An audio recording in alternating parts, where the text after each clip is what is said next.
या हातात आले आपल्या आता जांभूळ आणि आपण आता इथे खाणार आहे. पहा किती मोठा जांभूळ आणि फ्रेश जांभूळ खायला मजाच वेगळी राहते मित्र. जांभूळ लय फ्रेश आहे बा. अजून काही पिकायचे आहे, काही पिकलेलं आहे बा.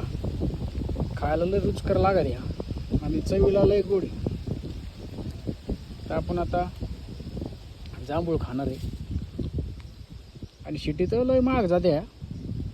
100-150 रुपये किलोच्या वरती जाते. आणि यांचे बिया आहे ना मित्र, ज्यांना सांधे वाते दुखी आहे त्यांच्यासाठी यायच्या जर बिया जर वाळून ठेवल्या ना, त्याचं चूर्ण जर वाळून जर चूर्ण केलं ना, तो जर आपण पाण्यात घेतलं ना तर सांधेवात गिंदेवात सारखं क्लिअर होतं मित्र.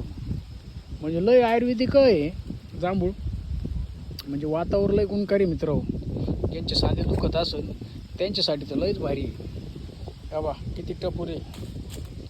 आता आपण जास्त व्हिडिओमध्ये टाईमपास न करता आता आपण जांभूळ खायला सुरुवात करीतो आणि तुम्हाला